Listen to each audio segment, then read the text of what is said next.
नमस्ते। मैं आरती गुप्ता आप सभी का स्वागत करती हूँ अपने YouTube channel education for kids पर। आज का विषय सुनहरी धूप कक्षा 8 पाठ 12 नागालैंड। भारत के सभी राज्य अपनी प्राकृतिक सुंदरता, संस्कृति, वैभव, भाषा एवं संस्कारों की भिन्नता के लिए प्रसिद्ध है। नागालैंड भारत के उत्तर पूर्वी सीमा पर स्थित एक ऐसा रंग रंगीला राज्य है जिसने पूर्वोत्तर सीमा की पर्वतीय संस्कृति, परंपरा और इतिहास को आज भी जीवित रखा है। इस रोचक यात्रा वृतांत के द्वारा नागालैंड को समझने और करीब से महसूस करने का अवसर प्राप्त होगा। तो इस चैप्टर में हम पढ़ने वाले हैं कि कैसे भारत के सभी राज्य अपने प्राकृतिक सुंदरता के कारण, उनके जो कल्चरल्स होते हैं उनके कारण, उनकी भाषाएं अलग-अलग हैं उनके कारण और उनके जो कस्टम्स हैं उनके कारण भिन्नता प्राप्त करने के लिए प्रसिद्ध हैं। यहाँ पर ये चैप्टर नागालैंड जो उत्तर पूर्वी सीमा पर स्थित है, अपने रंग रंगीला राज्य है जिसने पूरब और उत्तर पूर्वोत्तर सीमा की पर्वतीय संस्कृति मतलब आपके माउंटेनियर संस्कृति, परंपरा और इतिहास को आज भी जीवित रखा है। तो यह एक चैप्टर एक यात्रा वृतांत का है जिसमें लेखिका अपने दोस्तों के साथ एक यात्रा पर जाती हैं नागालैंड की जो है 7 दिन की।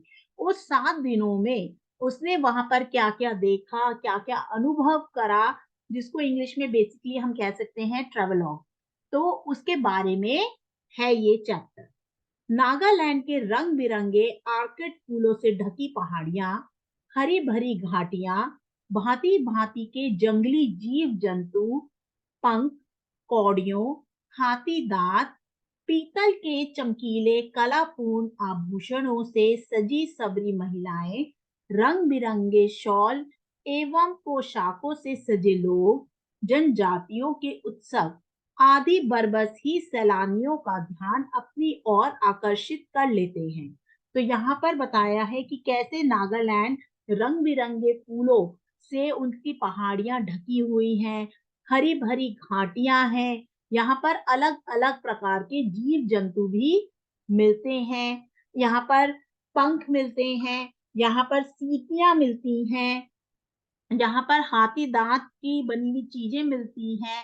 यहाँ पर पीतल के जो चमकीले आभूषण होते हैं, कलापूर्ण आभूषण वो महिलाएं पहनती हैं। यहाँ पे रंग बिरंगे शॉल और पोशाकों से सजे धजे लोग दिखाई देते हैं जो ना जाने कितने ही पर्यटकों का ध्यान अपनी ओर खींच लेते हैं, आकर्षित कर लेते हैं। जब हमें कोई जगह बहुत सुंदर लगती है तो हम उस जगह पे बार बार जाते हैं क्योंकि हमारा मन करता है कि हम ऐसी जगह पे जाएं जहां पर हमारे मन को सुकून मिले या शांति मिले। मैंने अपने साथियों के साथ नागालैंड की यात्रा का कार्यक्रम बनाया। यहाँ पे लेखिका जो है वो कहती हैं कि उन्होंने नागालैंड के घूमने का अपने साथियों के साथ एक प्रोग्राम बनाया। दिल्ली से इंडिगो विमान सेवा द्वारा नागालैंड पहुंचने, वहां के आकर्षक प्राकृतिक दृश्य देखने, जनजातियों के जीवन को करीब से देखने तथा उनकी संस्कृति और सभ्यता को समझने का यह अनुभव मेरे लिए नया ही नहीं बल्कि बड़ा ही रोमांचकारी भी था। तो यहाँ पे लेखिका कहती है कि हमने नागालैंड घूमने का अपनी साथियों के साथ प्रोग्राम बनाया।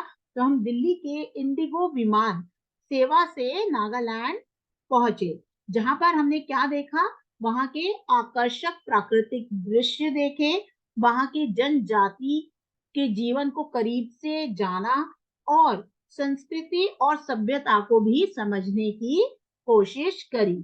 अनुभव उनके लिए नया नहीं था लेकिन बहुत ज्यादा हैरान और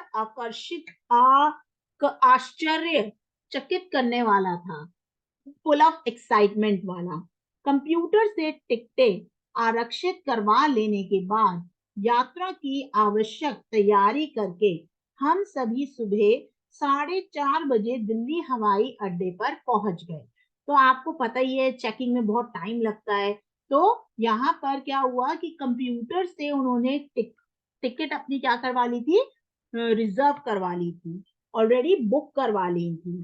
तो वहां पर यात्रा करने के लिए वो सुबह 4:30 बजे ही दिल्ली हवाई अड्डे पर पहुंच गए। नोएडा से आने वाले मित्रों को थोड़ी देर हो गई क्योंकि डिस्टेंस ज्यादा होता है, तो इसलिए देर हो गई। 5:40 तक हम हवाई यात्रा की सभी कार्यवाही पूरी करके विमान प्रतीक्षालय में जा पहुंचे। तो वो पहुंचे कितने बजे तक पहुंचे थे? सुबह के 4:30 बजे, 4:30 पर। लेकिन 5 बजे तक, 5:40 मतलब 5:40 तक उन्होंने सारी की सारी जो यात्रा की कार्रवाई होती है, ये अपना लगेज आप चेक करवा लीजिएगा, लाइन में लगी है, अंदर बैठे वेटिंग रूम में, वो सब कर लिया था। वहां प्रतीक्षा का एक एक क्षण रोमांच, उत्तेजना और आनंद से भरा हुआ था। तो वहां पे प्रतीक्षा करते हुए क्यों ये सारी चीजें थी कि रोमांच से भरा हुआ है, उत्तेजना बहुत ज्यादा है और बहुत ज्यादा खुशी हो रही है जाने की खुशी में सारी चीजें हो रही थी। थोड़ी देर बाद विमान की ओर जाने का दरवाजा खोल दिया गया और अधिकारियों द्वारा विमान में सवार होने संबंधी सूचना दी गई कि विमान के दरवाजे खोल दिए गए हैं, कृपया यात्रीगण अपने अपने सामान और टिकट को लेकर टिकट काउंटर पर आ जाइए। मैं जल्दी जल्दी अपने साथियों के साथ विमान की ओर बढ़ी और यहाँ पर फिर वो धीरे धीरे कहाँ बढ़ गई? विमान की ओर बढ़ गई। छोटी सी सीढ़ी चढ़कर सभी साथियों ने अपना अपना स्थान ग्रहण करा। तो छोटी सी सीढ़ी चढ़े वो और उन्होंने अपना अपना स्थान ग्रहण कर लिया। सुबह 6:30 बजे विमान ने उड़ान भरी। तो सुबह कितने बजे विमान ने उड़ान भरी? विमान ने उड़ान 6:30 पर भरी। चहचहाते हुए पक्षियों के बीच उगते सूरज का सौंदर्य देखते हुए हम सभी वायु मार्ग से अपने गंतव्य की ओर बढ़ चले। तो सुबह सुबह भाई विमान उड़ेगा, पक्षियों का तो काम ही है उड़ने का, तो वो तो हवा में उड़ ही रहे थे। उनके साथ कौन उड़ रहा था? जो अपनी नागालैंड की यात्रा पर यात्री लोग निकले थे। लगभग 8:30 बजे मतलब 8:30 पर दमदम हवाई अड्डे पर हमारा विमान उतरा। तो दमदम हवाई अड्डे पर विमान उतर गया। कुछ यात्री वहीं उतर गए और कुछ नए यात्रियों ने विमान में प्रवेश करा। तो कभी कभार क्या होता है कि डायरेक्ट डेस्टिनेशन का तो होता है, लेकिन बीच में एक जगह उनको लैंड करना पड़ता है, जिसकी वजह से थोड़ा टाइम लग जाता है और उसके बाद यात्री चढ़ते हैं, कुछ यात्री उतरते हैं और उसके बाद विमान वापस उड़ता है। लगभग 10 10:30 बजे विमान नागालैंड के हवाई अड्डे दीमापुर के रनवे पर उतरा। पहले वो दमदम पर उतरा, दमदम हवाई अड्डे पर, फिर कहाँ उतरा? दीमापुर। और कब उतरा था? 10 10:30 बजे। हम सकुशल सुरक्षित नागालैंड की धरती पर पहुंच गए हैं। और यहाँ पे क्या बता रहे हैं? और यह सोचकर उन्हें इतनी प्रसन्नता हो रही है कि वो नागालैंड की धरती पर पहुंच गए। यह सोचकर मुझे बड़ी प्रसन्नता हुई। पहले से आरक्षित होटल में कुछ देर विश्राम करके हम लोगों ने जलपान ग्रहण किया तथा इसके बाद अपनी गाइड के साथ मोटर गाड़ी में राजधानी कोहिमा के भ्रमण के लिए चल पड़े। गाइड ने नागालैंड के विषय में हमें निम्नलिखित जानकारियां दी। तो पहले से आरक्षित मीन्स पहले से ही अगर आप अपने होटल की बुकिंग करवा लें, तो उससे क्या होता है कि आपको वहां पर पहुंच के ढूंढने की जरूरत नहीं पड़ती। जब भी हम बाहर जाने का प्लान बनाते हैं, तो हम लोग क्या करते हैं, पहले से ही होटल की, कार्स की, रेलवे की या एरोप्लेन्स की रिजर्वेशन करवा लेते हैं ताकि हमें कोई भी प्रॉब्लम ना हो। तो यहाँ पर वो जब नागालैंड पहुंच गए तो अपने रिजर्वेशन बुकिंग वाले होटल में गए। वहां पे कुछ देर उन लोगों ने विश्राम करा और जलपान ग्रहण करा, थोड़ा बहुत पानी पिया, खाना पीना खाया और इसके बाद अपने गाइड के साथ मोटर गाड़ी में कहाँ गए? नागालैंड की राजधानी कोहिमा। भारत के पूर्वोत्तर सीमा पर स्थित नागालैंड समुद्र तट से लगभग 1444 मीटर की ऊंचाई पर स्थित है। तो भारत के पूर्वोत्तर मतलब पूर्व और उत्तर, नॉर्थ ईस्ट साइड में क्या है? आपका नागालैंड है, जो समुद्र तट से 1444 मीटर की ऊंचाई पर स्थित है। इस राज्य के उत्तर पश्चिम में असम, उत्तर पूर्व में अरुणाचल प्रदेश, दक्षिण में मणिपुर और पूर्वी भाग में म्यांमार देश की सीमा है। तो यहाँ पर बताया गया है कि किस किस दिशा में कौन कौन से राज्य हैं।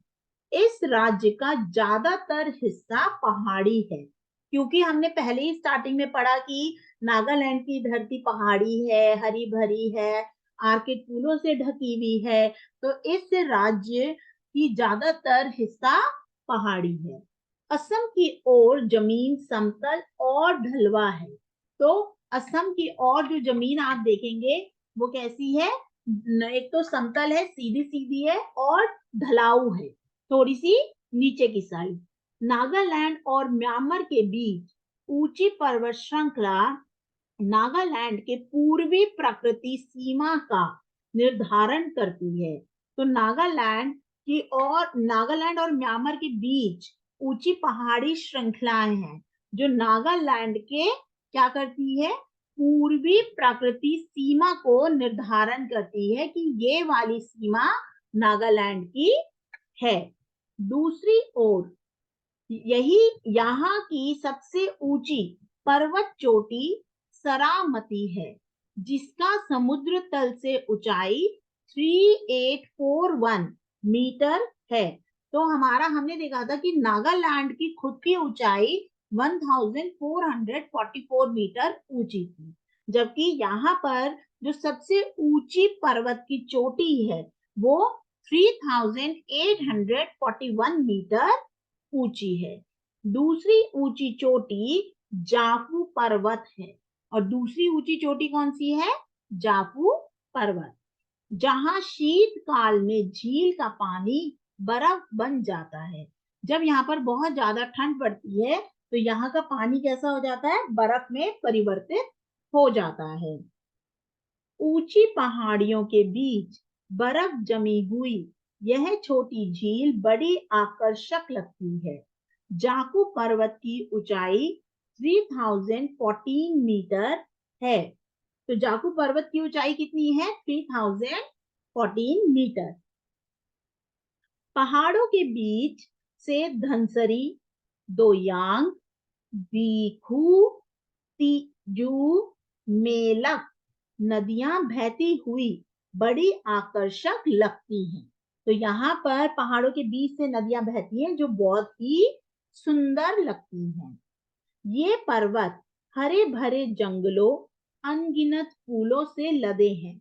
तो हमने स्टार्टिंग में ही पढ़ा था कि यहाँ पर अलग अलग तरह के जीव जंतु पाए जाते हैं, पर्वत हरी भरी घास से ढके हैं। तो यहीं पर वही बताया है। यहाँ भांति भांति के पक्षी पाए जाते हैं। तो यहाँ पर अलग अलग तरह के अलग अलग किस्म के पक्षी पाए जाते हैं। इसलिए इस प्रदेश को फूलों की घाटी और पक्षी तीर्थ होने के कारण फैलकॉन्ग कैपिटल ऑफ द वर्ल्ड कहा जाता है। तो यहाँ पर क्योंकि अलग अलग तरह के फूल मिलते हैं और यहाँ पर अलग अलग तरह के पक्षी मिलते हैं, इसलिए इसको क्या कहा जाता है? Falcon capital of the world. Guide ने नागालैंड के विषय में बताते हुए कहा कि 1 दिसंबर 1963 को यह भारत का 16वां राज्य घोषित किया गया। तो ये 1 दिसंबर 1963 में भारत का 16वां राज्य घोषित कर दिया गया था। यहाँ 11 जिले हैं जिनके नाम क्या है?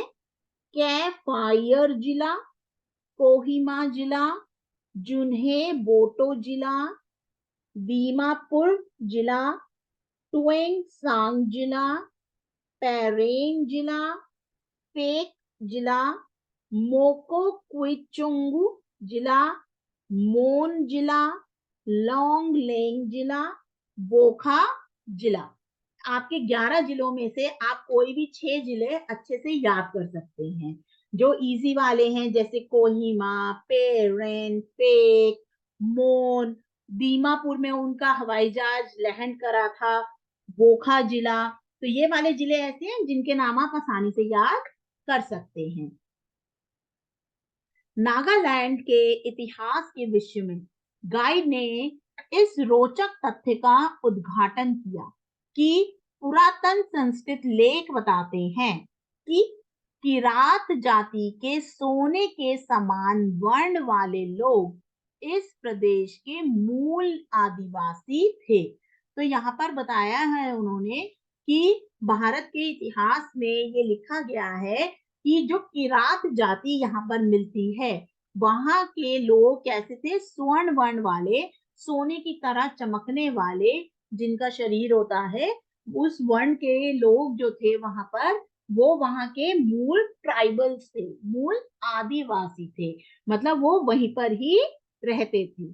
कुछ लोगों का मत है और कुछ लोग क्या मानते हैं कि नागावासी उत्तरी मंगोल या सुदूर दक्षिण पश्चिम से आकर बस गए थे, परंतु इसका कोई ठोस प्रमाण उपलब्ध नहीं है। तो कुछ लोग क्या मानते हैं कि जो भी नागावासी हैं वो कहाँ से आए थे? उत्तरी मंगोल से आए थे और सुदूर दक्षिण पश्चिम से आकर यहाँ पर बस गए। नागालैंड में 16 प्रमुख जनजातियां निवास करती हैं। तो आपने पढ़ा था कि 5 झीलें हैं, आपने पढ़ा 11 जिले हैं। अब आप पढ़ेंगे कि नागालैंड में 16 प्रमुख जनजातियां भी हैं। इन सभी जनजातियों की अपनी अपनी भाषाएं हैं, रीति रिवाज, खान पान, तौर तरीके आदि किसी दूसरी जनजाति से नहीं मिलते। इसका क्या मतलब हुआ कि 16 प्रमुख जो जनजातियां हैं उनकी खुद की अपनी भाषाएं हैं, उनका खुद का ही रीति रिवाज है, वो खुद का ही अपना एक खान पीन पान का स्टाइल है, तौर तरीके हैं, और जो किसी भी दूसरी जनजाति से नहीं मिलते। अंग्रेजी को वर्ष 1967 में राज्य की भाषा के रूप में स्वीकार किया गया था। तो 1961 में अंग्रेजी को क्या माना गया था? राष्ट्रीय भाषा, राज्य की भाषा के रूप में स्वीकार किया गया। अंग्रेजी ही नागालैंड में शिक्षा का प्रमुख माध्यम है। तो अंग्रेजी भाषा ही नागालैंड में शिक्षा का प्रमुख माध्यम है। अंग्रेजी के अतिरिक्त यहाँ नागामिज भाषा का प्रयोग किया जाता है। पहली तो अंग्रेजी और दूसरी भाषा है नागामिज। भारत के किसी भी अन्य राज्य की अपेक्षा नागालैंड में भाषा की विविधता सबसे अधिक देखी जाती है। यहाँ 36 भाषाएं प्रचलित हैं। तो यहाँ पर हमने पढ़ा कि 16 प्रमुख जनजातियां हैं। तो जब 16 प्रमुख जनजातियां हैं तो यहाँ पर अलग अलग तरह की भाषाएं भी होंगी। तो यहाँ पर यही बताया है कि यहाँ पर 36 भाषाएं प्रचलित हैं। यहाँ के लोगों का जीवन खेती एवं हस्तशिल्प उद्योग पर आधारित है। तो यहाँ के लोग कौन सा वाला काम करते हैं? एक तो खेती का और दूसरा हैंडीक्राफ्ट का।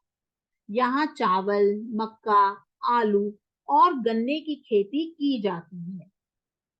पहाड़ी ढालों पर कॉफी, इलायची, और चाय की खेती भी की जाती है। तो यहाँ प्रमुख जो खेती की जाती है वो है चावल, मक्का, आलू, गन्ना।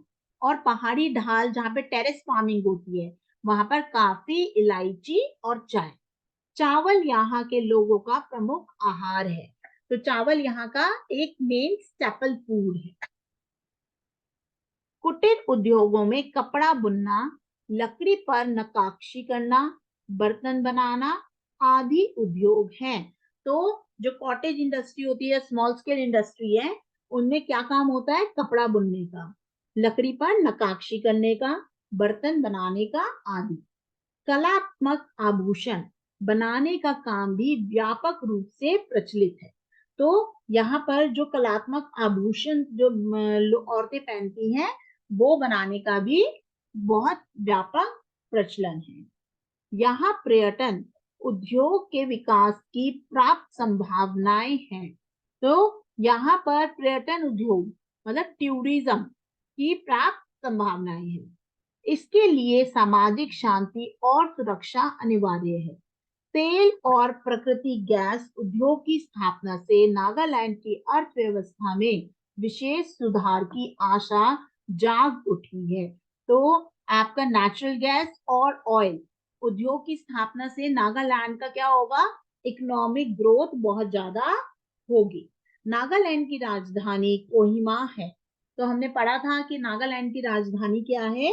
कोहिमा, जो सड़कों द्वारा सभी जिलों से जुड़ी हुई है, जो सड़कों से सभी जिलों से जुड़ी है। कोहिमा और फेक जिले में अंगामी जनजाति के लोग बड़ी संख्या में रहते हैं। तो कोहिमा जो कैपिटल है वहां, और फेक जिले में अंगामी नाम की जनजाति है जो बहुत बड़ी संख्या में वहां पे लोग रहते हैं। ये नृत्य, संगीत और उत्सव प्रिय होते हैं। तो इन लोगों को क्या पसंद है? नाचना, गाना और फेस्टिव मनाना। सैकरेई इसका प्रमुख उत्सव है, क्योंकि बहुत ज्यादा जनजाति के लोग हैं वहां पर। तो वहां पे सैकरी नाम का एक प्रमुख उत्सव भी मनाया जाता है। मोकोकचुंग जिले में आओ जनजाति के लोग मोत्सु उत्सव मनाते हैं। तो आपने पढ़ा था कि यहाँ पर जो जिले हैं उसके अंदर एक और जिला है जिसका नाम है मोकोकचुंग जिला, जहां पर कौन सी जनजाति के लोग हैं? आओ आओ जनजाति के लोग हैं जो मात्सु मोत्सु उत्सव मनाते हैं। कुकी जनजाति के लोगों का प्रमुख उत्सव है मिमकुट। जो कुकी जनजाति है उनके लोगों का जो प्रमुख उत्सव है वो क्या है? मिमकुट। कछारी जनजाति के लोग वुशु जीवा उत्सव मनाते हैं। तो कछारी जाति है यहाँ पर, जहां पर लोग कौन सा उत्सव मनाते हैं? बीशु जुबा। फोम जनजाति के लोग मोन्यू मोहा बोगवम उत्सव मनाते हैं। रेंगमा जनजाति नगदा उत्सव मनाती है। लोथा जनजाति तोखु इमोंग उत्सव मनाती है। सूमी जनजाति के उत्सव आहूना और तुलूनी है। कोन्यक जनजाति का उत्सव आओलियांग मोन्यू है।